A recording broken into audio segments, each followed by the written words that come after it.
Hello students, we are studying electromagnetic induction. Today we are going to study article 12.9, that is induction and energy transfer. Consider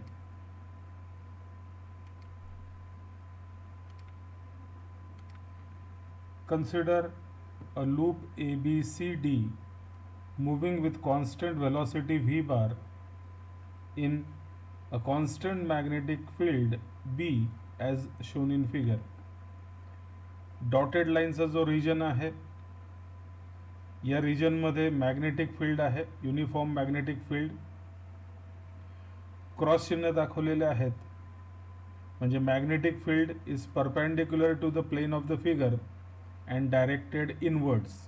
magnetic field तुमच्या मोबाईलमधून आत जाणारं आहे. या uniform magnetic फील्डमध्ये एक rectangular coil A B C D ही rectangular coil या मॅग्नेटिक फील्डमध्ये ठेवलेली आहे. कॉईलचा काही भाग मॅग्नेटिक फील्डमध्ये आहे आणि उरलेला भाग मॅग्नेटिक फील्डच्या बाहेर आहे. थोडक्यात ही कॉईल मॅग्नेटिक फील्डमध्ये ठेवलेली आहे. या मॅग्नेटिक फील्डमध्ये ठेवलेल्या कॉईलला युनिफॉर्म व्हेलॉसिटी म्हणजे कॉन्स्टंट व्हेलॉसिटी व्ही ने बाहेर पुल केलं जाणार आहे. जशी ही कॉईल बाहेर निघेल तसं मॅग्नेटिक फील्डमध्ये असणारा जो पोर्शन आहे तो कमी कमी होत जाईल. म्हणजे या पोर्शनमधून जाणारं मॅग्नेटिक फील्ड हे डिक्रीज होईल, म्हणजे कॉईलमधनं जाणारं मॅग्नेटिक फ्लक्स डिक्रीज होणार आहे. कॉईलच्या भोवतालचं मॅग्नेटिक फ्लक्स परिवर्तित झाल्यामुळे त्या कॉईलमध्ये EMF इंड्यूस होईल आणि करंट फ्लो होणार आहे. As current I is induced in the loop in clockwise direction and the loop segments being still in the magnetic field experiences force F1, F2 and F3. Flux परिवर्तनामुळे EMF induce होऊन current flow होतोय. Current carrying conductor magnetic फील्डमध्ये असल्यामुळे त्या कंडक्टरवरती force act होईल. या पोर्शनमध्ये current flow होतो आहे, तो मॅग्नेटिक फील्डमध्ये आहे, म्हणून या भागावरती फोर्स F2 ॲक्ट होतोय.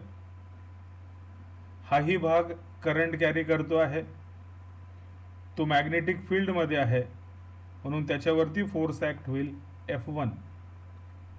आणि हा जो पोर्शन आहे हा देखील करंट कॅरी करतो आहे, मॅग्नेटिक फील्डमध्ये आहे, म्हणून तो फोर्स एक्सपिरियन्स करेल F3. मग हे जे स्थिर टोकं आहेत, तीन भाग, यांच्यामधून करंट गेल्यामुळे त्यांच्यावरती फोर्स ॲक्ट होणार आहे F1, F2 आणि F3. या कॉईलमधला जो करंट आहे तो क्लॉक वाईज डायरेक्शनमध्ये आहे. The dashed lines show the limits of magnetic field. Magnetic फील्डची मर्यादा, व्याप्ती या डॉटेड लाईन्सने दाखवलेली आहे. या डॉटेड लाईन्सपर्यंत मॅग्नेटिक फील्ड आहे. To pull the loop at constant velocity v bar towards right, it is required to apply an external force F bar on the loop so as to overcome the magnetic force of equal magnitude but acting in opposite direction. या फ्रेमला constant व्हेलॉसिटीने बाहेर पुल करण्यासाठी आपल्याला force apply करावा लागेल. आणि हा जो force आहे तो या फोर्सच्या मॅग्निट्यूड एवढाच पाहिजे आहे आणि या फोर्सच्या विरुद्ध दिशेमध्ये आपल्याला इथं फोर्स अप्लाय करावा लागेल. Therefore, the rate of doing work on the loop, rate of doing work म्हणजेच power, rate of doing work on the loop is P is equal to work upon time. पण work is force multiplied by displacement, time as it is. Displacement upon time म्हणजे velocity, so velocity, force as it is.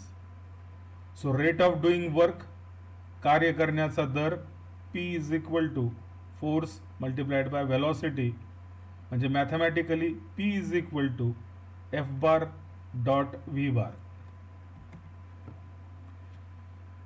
We would like to find expression for P in terms of B and the characteristics of the loop, that is resistance R, width L and area A.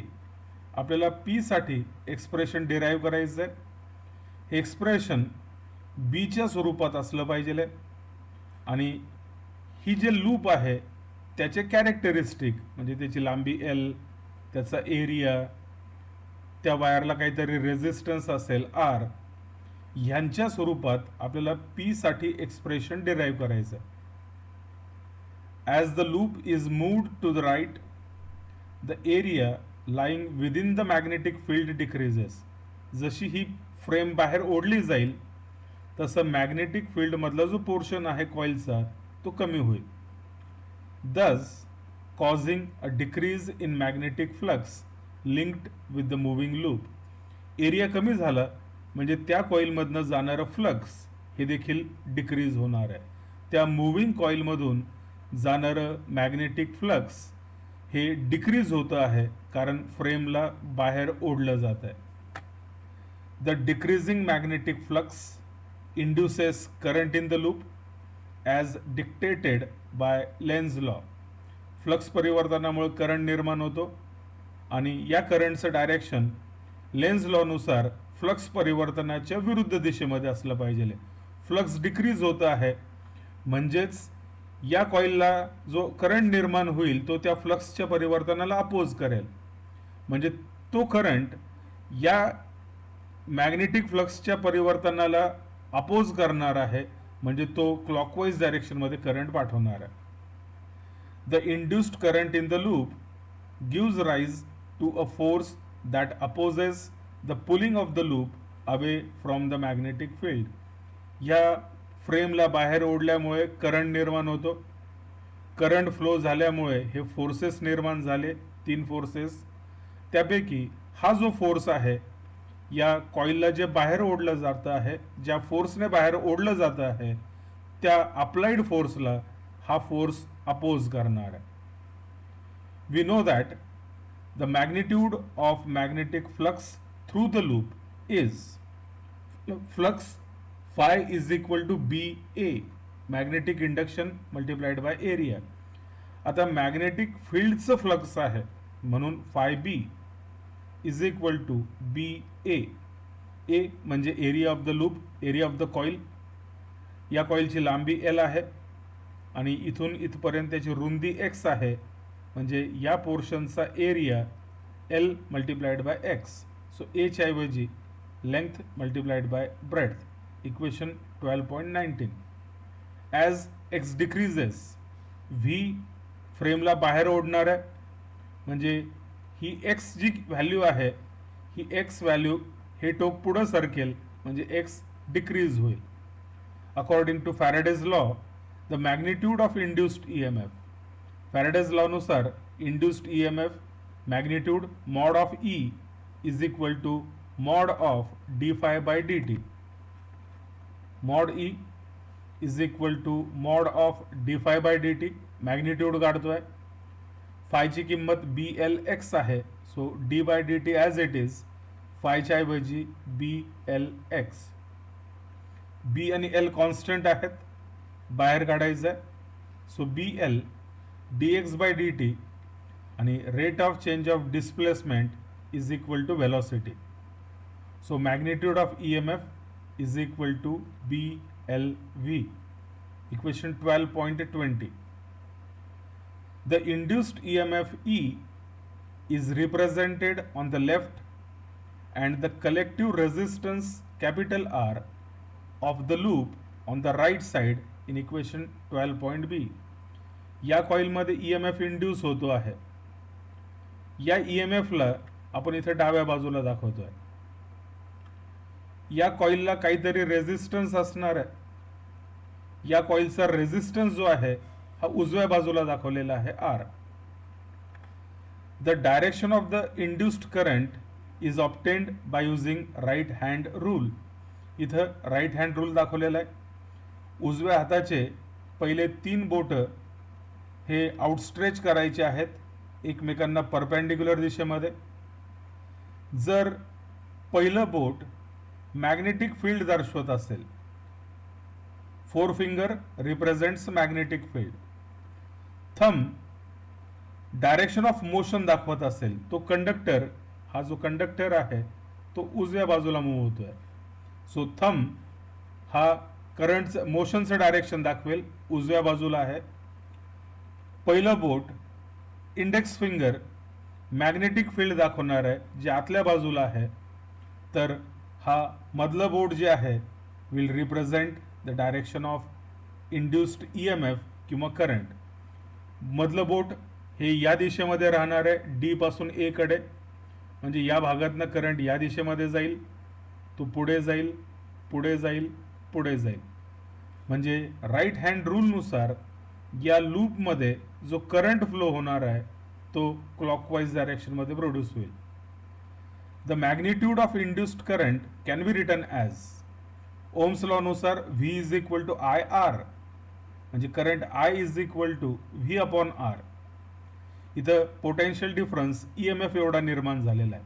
So आपण लिहितो आहे I is equal to magnitude of EMF upon resistance. EMF ची किंमत आपण काढलेली आहे, BLV तिथे टाकली. So I is BLV upon R. The 3 segments of the current carrying loop experiences the deflecting forces F1 bar, F2 bar and F3 bar in the magnetic field B bar in accordance with the equation F bar is equal to I L bar cross B bar. Cross product आलेला आहे, म्हणजे फोर्सचं direction L बार आणि B बारला perpendicular पाहिजे. मग ह्या 3 भागातनं जेव्हा current flow होतो आहे, या करंटमुळे या तिन्ही सेगमेंटवरती फोर्स ॲक्ट होईल या इक्वेशननुसार I L bar cross B बार. आणि या फोर्सेसचं डायरेक्शन आपल्याला लेफ्ट हँड रूलने काढता येईल. लेफ्ट हँड रूलमध्ये डाव्या हाताचे पहिले 3 बोट आउटस्ट्रेच करायचे आहेत एकमेकांना परपेंडिक्युलर डायरेक्शनमध्ये. डाव्या हाताचं पहिलं बोट हे मॅग्नेटिक फील्डच्या दिशेमध्ये पाहिजे, म्हणजे आतल्या बाजूला जाणारा पाहिजे. हे मधलं बोट करंटची डायरेक्शन दाखवेल. करंट या भागातनं वर जातो आहे, मधलं बोट वरती, पहिलं बोट आतमध्ये. थंब जो आहे तो डाव्या बाजूला असतो. थंब डाव्या बाजूला आहे, मग हा थंब जो आहे तो फोर्सचं डायरेक्शन दाखवेल. पुन्हा या भागामध्ये मधलं बोट A पासून B कडे धरायचंय. पहिलं बोट स्क्रीनकडे असलं पाहिजे, म्हणजे मोबाईलच्या आतमध्ये जाणारं, त्या दिशेकडे जाणारं पाहिजे. थंब वरच्या बाजूला राहणार आहे, म्हणून या भागावरती फोर्स वरच्या बाजूला ऍक्ट होतो आहे F2 बार. आता याच बोटाला 180 डिग्रीने या हाताला रोटेट करायचं आहे, म्हणजे मधलं बोट C पासून D कडे जाणारं असेल. पहिलं बोट आतमध्ये जाणारं आहे ॲज इट इज. आता थंब जो आहे तो खालच्या बाजूला राहतोय, म्हणजे या भागावरचा जो फोर्स आहे तो डाऊनवर्ड डायरेक्शनमध्ये आहे आणि तो F3 बार आहे. या 3 भागांवरचे फोर्सेस F1 बार, F2 बार आणि F3 बार हे आपण इथं दाखवलेले आहे. बाय सिमेट्री या भागातनं या भागाची लांबी सेम आहे. दोघांच्या भोवती असणारं मॅग्नेटिक फील्ड सेम आहे. I सेम आहे, L सेम आहे, B सेम आहे. म्हणजे या फोर्स F2 चा मॅग्निट्यूड आणि F3 चा मॅग्निट्यूड इक्वल आहे. पण दोघांचे डायरेक्शन्स अपोजिट आहे. हा फोर्स आणि हा फोर्स अपोजिट आहे, सो हे एकमेकांना कॅन्सल करतील. मग हा जो फोर्स आहे तो अनबॅलन्स्ड आहे. मग फ्रेमला बाहेर ओढण्यासाठी आपण फोर्स अप्लाय केला, पण या फोर्समुळे फ्लक्स बदलल्यामुळे करंट निर्माण झाला आणि करंट फ्लो झाल्यामुळे या एडी भागावरती या बाजूला फोर्स ऍक्ट होतोय. म्हणजे इथं आपण फ्रेमला बाहेर ओढतो आहे आणि हा फोर्स त्या फ्रेमला आतमध्ये ओढतो आहे, म्हणजे त्याच्या मोशनला अपोज करतोय. From the symmetry, the forces F2 and F3 being equal and opposite, they cancel each other. The remaining force F1 is directed opposite to the external force. External force या बाजूला apply केलेला आहे आणि F1 force या बाजूला act होतोय, म्हणजे हा फोर्स अप्लाइड फोर्सच्या विरुद्ध आहे. So F bar is equal to minus F1 bar. The magnitude of F1 bar can be written as, आपण आताच इक्वेशन लिहिलं, F is equal to I L bar cross B bar. मग L bar cross B बारची किंमत L B sine theta.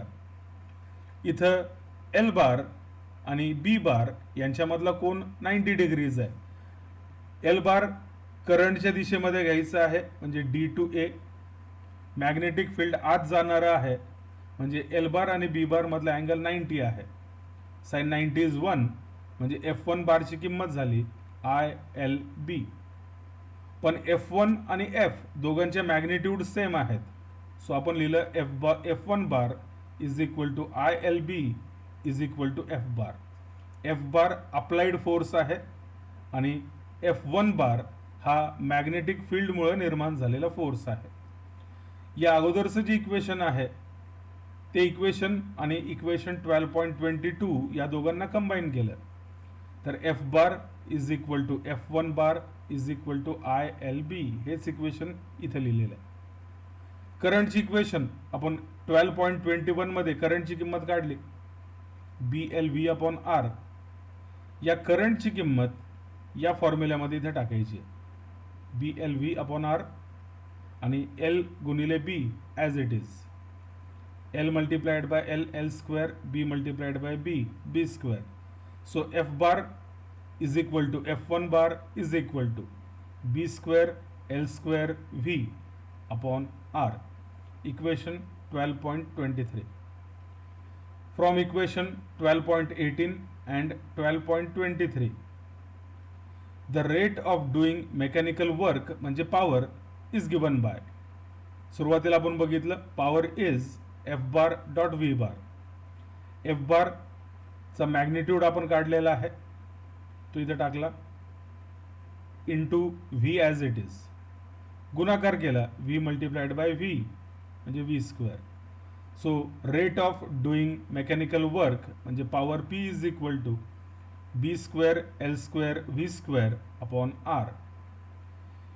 If current I is flowing in the closed circuit with collective resistance R, the rate of production of heat energy in the loop as we pull it along at constant speed v can be written as. आता या फ्रेमला बाहेर ओढण्यासाठी आपल्याला कार्य करावं लागलेलं आहे.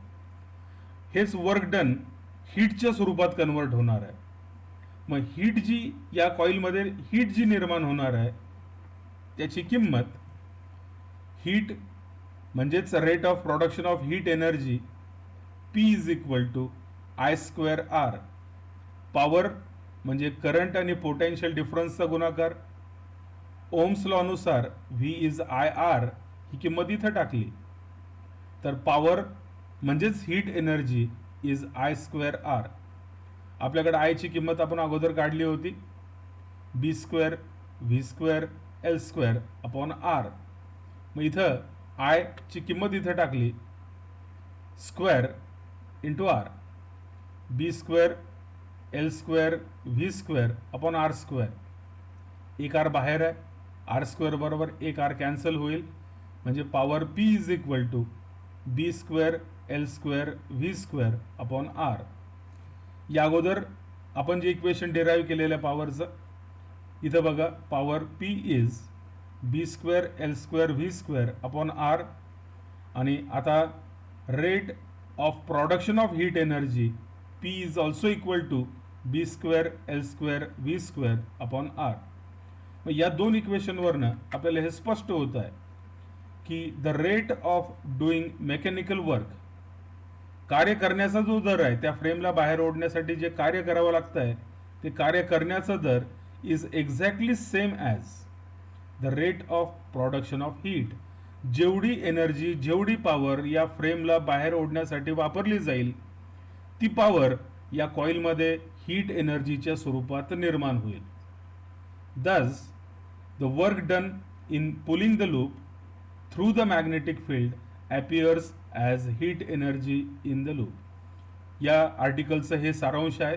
जर एखाद्या युनिफॉर्म मॅग्नेटिक फील्डमधनं आपण फ्रेम बाहेर काढली तर त्या फ्रेमला बाहेर काढण्यासाठी जे कार्य करावं लागेल त्या कार्य करण्याचा दर आणि त्या कॉइलमध्ये निर्माण होणारी हीट एनर्जी या दोन्ही किमती सारख्या असतील.